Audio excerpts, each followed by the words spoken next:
Hi everybody, I want to ask you a question.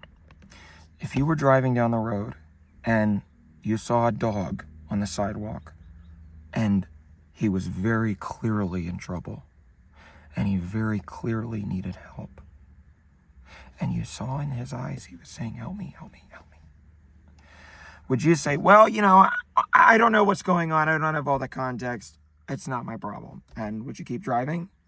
Or would you say, no, screw the context, whatever's going on, this dog is in trouble and he needs help, and would you pull over and help the dog? Because I know what I would do. I'm picking door number 2 every single time, and I don't have any regrets. Most people that I tell this story to agree with me that I did the right thing, but of course there's always people who, the thing that pisses me off the most is when I tell people this story and they say, you stole a guy's dog. No, that's absolutely ridiculous. That's like telling Child Protective Services that they kidnapped the kid. If a living being is in trouble, we have a duty to protect every living thing that creepeth on the earth. We are stewards of this planet. That's our job. So, LA, I live in LA. And it's no secret that we have a problem with unhoused people. And I don't think it's necessarily worse than any other city in America. I think sadly every major city is kind of in this situation now. But I think the difference with LA is that there's very visible extreme poverty and there's very visible extreme wealth next to each other. So you see both at the same time, and it's very emotionally striking. So people have a visceral reaction and they remember it, so they leave and they tell everybody, oh my gosh, LA's a nightmare, it's crazy. I want to be very clear that I don't hate homeless people, unhoused people. I believe that being housed is a human right, 100%.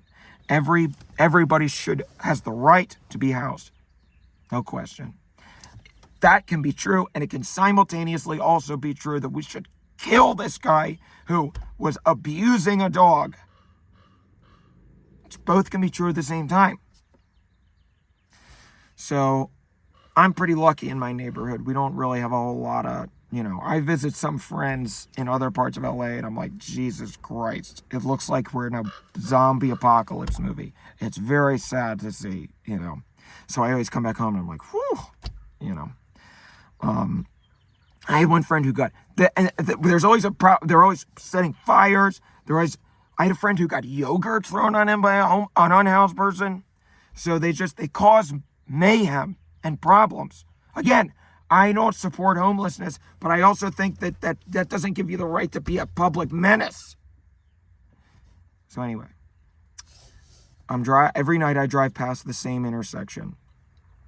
And one night I saw this it was like a homemade structure pop up all of a sudden. And it was 2 pieces of plywood with a tarp over it. So I said, great. That means they've crawled up here now. But I said, whatever, and I kept driving. One night, I pull up to that same stop sign, and the structure is still there, but this time, there's a pile of something between the curb and the street. And the pile starts moving. And I look at it, and I realize it's not a pile, it's a dog. It's the dog. I cannot emphasize to you, this dog looked like it was dead. His head was completely on the ground. He was not moving at all. It didn't even look like he was breathing. And there was nobody around. So I was sort of like, what do I do? I stopped at the stop sign and I was like, guy behind me starts getting impatient and he starts honking. So I make my snap decision. I pull over, I get out of the car, and I run over to the dog. The dog, I fully walk over and kneel down, and the dog barely reacts. So I'm thinking something is very, very wrong with this dog, clearly. He looks up at me like this, and it just sort of looks like he's happy to see me, but also he's given up. And when I saw that look on that dog's face, that was when I made up my mind. I said, no matter what happens in the next 5 minutes, this dog is mine. I'm taking this dog and I'm getting this dog the help that he needs, no matter what happens.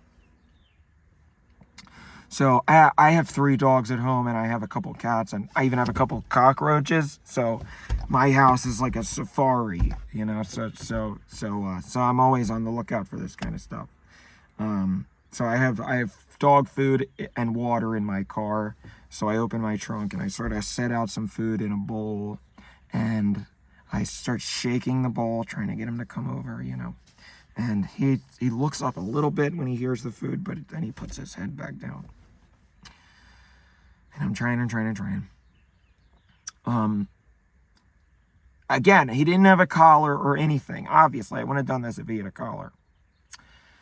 Then I see a guy stumbling over who looks like he just crawled out of a mine shaft.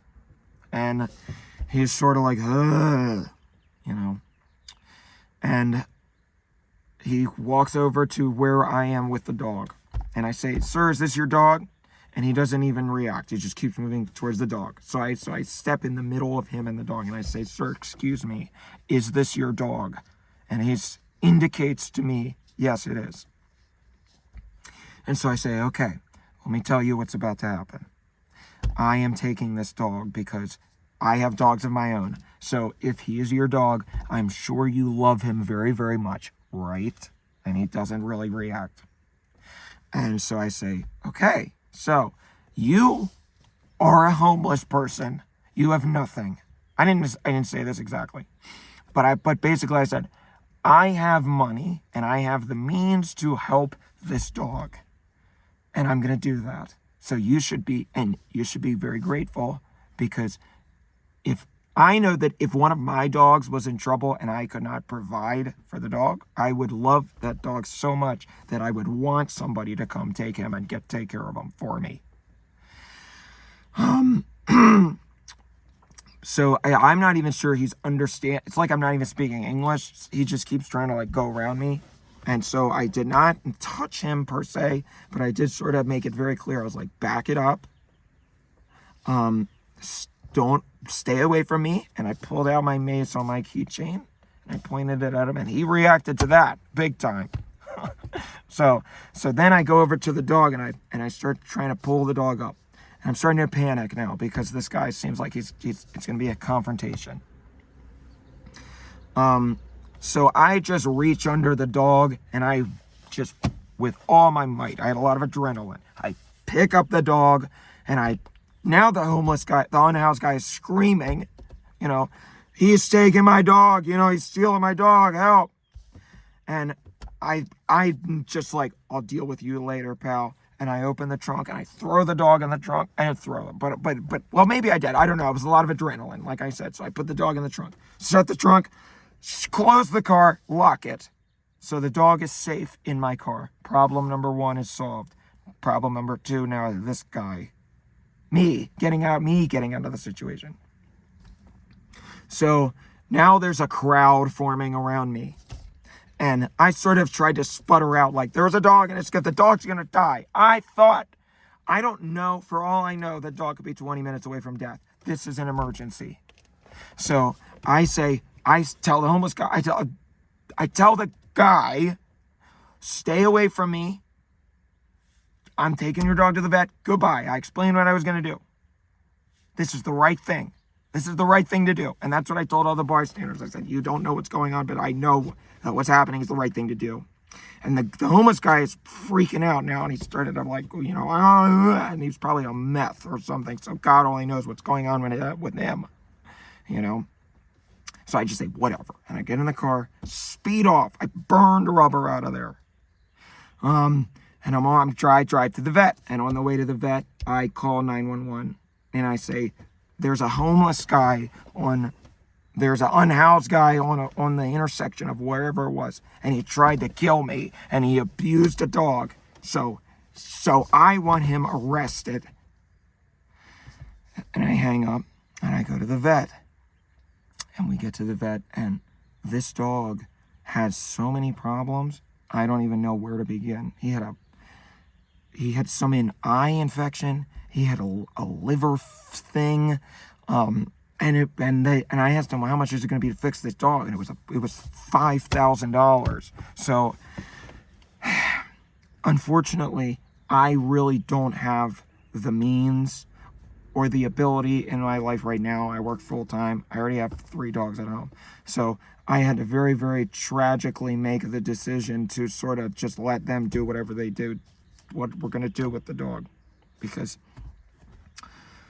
it broke my heart, but you can only do so much good, right? I think a big problem that I have is I try to overextend myself and I try to do too much, and then I end up being exhausted, and wearing myself out, and then I'm not able to do anybody any good because I haven't taken care of myself first and foremost. So I got very, very attached to that dog in the time frame that I was with him, and I'm sure he's very, very lovable, so hopefully somebody, a guardian angel, will come along and help him out, and he'll make a very, very nice friend to somebody who really needs him. I think that we tend to find we tend to find our furry soulmates, right? That's how I like to look at it. So, yeah. So anyway, I don't really, the only thing that I regret is that I wish that I could have taken my little buddy home with me, but anyway, I've driven past that intersection, and I haven't seen the structure there, so hopefully they took care of that guy. So just another day in LA, right? So,